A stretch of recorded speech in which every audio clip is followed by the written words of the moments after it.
आज का बाइबल का वचन पहला राजा अध्याय 19 वचन 9 और 11 से 13।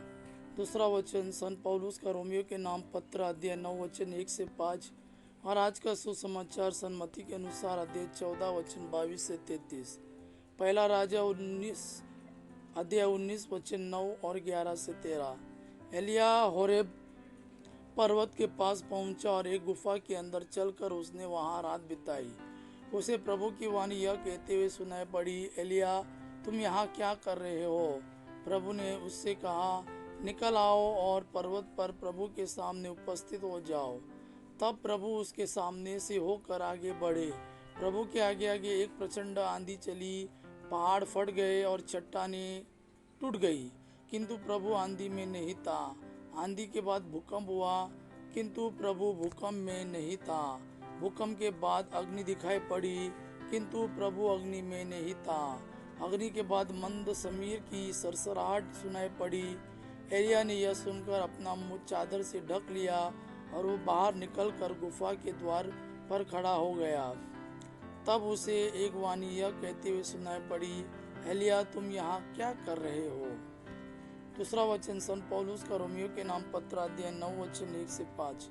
मैं मसीह के नाम पर सच कहता हूँ और मेरा अंतःकरण पवित्र आत्मा से प्रेरित होकर मुझे विश्वास दिलाता है कि मैं झूठ नहीं बोलता। मेरे हृदय में बड़ी उदासी तथा निरंतर दुख होता है। मैं अपने रक्त संबंधी भाइयों के कल्याण के लिए मसीह से वंचित हो जाने के लिए तैयार हूँ। वे इजरायली है, ईश्वर ने उन्हें गोद लिया था। उन्हें ईश्वर के सानिध्य की महिमा, विधान संहिता, उपासना तथा प्रतिज्ञाएं मिली है। कुलपति उन्हीं के हैं और मसीह उन्हीं में उत्पन्न हुए हैं। मसीह सर्वश्रेष्ठ है तथा युगों तक परमधन्य ईश्वर है। आमीन। आज का सुसमाचार सन मत्ती के अनुसार अध्याय 14 वचन 22 से 33। इसके तुरंत बाद ईसा ने अपने शिष्यों को इसके लिए बाध्य किया कि वे नाव पर चढ़कर उनसे पहले उस पार चले जाए। इतने में वह स्वयं लोगों को विदा कर देंगे। ईसा लोगों को विदा कर एकांत में प्रार्थना करने पहाड़ी पर चढ़े। संध्या होने पर वे वहां अकेले थे। नाव उस समय तट से दूर जा चुकी थी। वह लहरों से डगमगा रही थी क्योंकि वायु प्रतिकूल थी। रात के चौथे पहर ईसा समुद्र पर चलते हुए शिष्यों की ओर आए। जब उन्होंने ईसा को समुद्र पर चलते हुए देखा तो वे बहुत घबरा गए और यह कहते हुए यह कोई प्रेत है, डर के मारे चिल्ला उठे। ईसा ने तुरंत उनसे कहा, धारस रखो, मैं ही हूँ, डरो मत।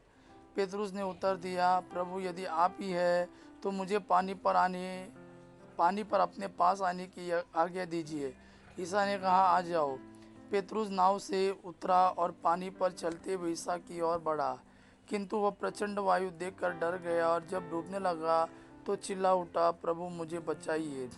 ईसा ने तुरंत हाथ बढ़ाकर उसे थाम लिया और कहा, अल्पविश्वासी, तुम्हें संदेह क्यों हुआ? वे नाव पर चढ़े और वायु थम गई।